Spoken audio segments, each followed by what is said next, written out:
consumption mo there? I mean, do you scroll and... Ang platforms ko personally, which are all admin, meaning hindi ko alam minsan kung anong pinopost. And I'm very honest about it. Pero iba yung behavior ko ngayon kaysa sa nung COVID, nung pandemic. Kasi natuto ako mag-record ng sarili ko.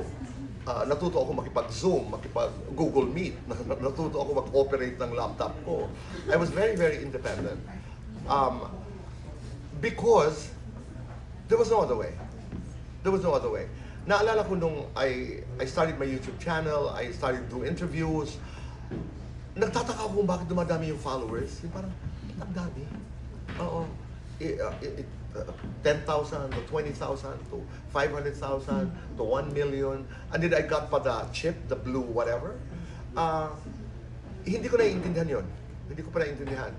Facebook, hindi ko pa alam yung mga algorithms. But of course, I had read already during that time. It's a beautiful book on marketing in social media. The Long Tail. I don't know if you come across that book. Fantastic book.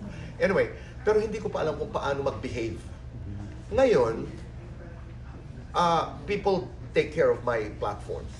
Ano ang postings, ano ang ilalabas na interview, anong ganito. At wala na ako masyadong oras. Tonight, I'm doing an interview with Professor Batumbakal on the West Philippine Sea. Enjoy ako doon. I just did Mona Abrea for the tax problems of the country.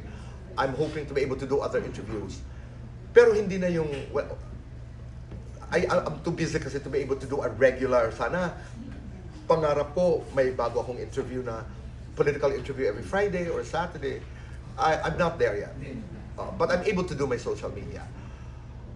Pero ang function sa akin ng social media talaga, research. Oo. More than AI, more than ChatGPT, I go talaga to Google. I go to the interviews that I want to watch. Halimbawa, Dick Cavett is a favorite. Dick Cavett was in the 50s, yata? In the 50s and the 60s. I love that whole setup. Yun ang gamit sa akin. I go to interviews. I go to how they do it. I go to how Drew Barrymore does it. How Kelly Clarkson does it. I go to the political interviews. I go to, of course, I'm very political. Gusto ko ngayon yung hearing sa Senado ng Amerika, yung si Pat Bondi. You know, I've been following that hearing, the Epstein case. You know, para sa akin it's a book. Oo, it's a source of info because at least I trained myself to go to the areas that are, you know, that are trustworthy. Pero gusto ko rin yung mga indulge the secret pleasures. I don't know why. Mahilig ako sa wrestling. So yung wrestling, pag pinanood mo, napupunta sa sabunutan. Oo, may drama din eh. Oh, at ang dami, lalo na if you go to X, di ba? So, pag sabunutan, sunod na naman sabunutan, nagbubugbugan, gano'n. I will admit that. Oo, eh. Algorithm tayo. Makeovers. Si Linda Walker. Oo.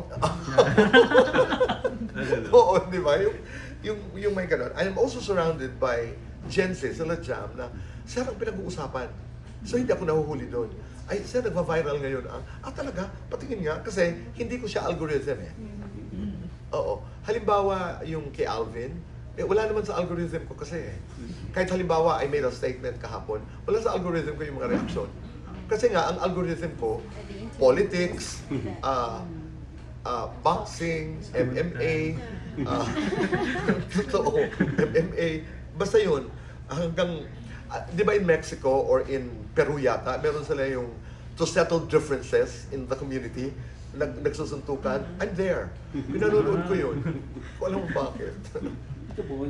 At the face to face. Ande, yung sampalan? Oo, yung, I didn't realize na meron palang ganon. Yun, pinapanood ko yun. And tennis, of course. Yes. Tito Boy,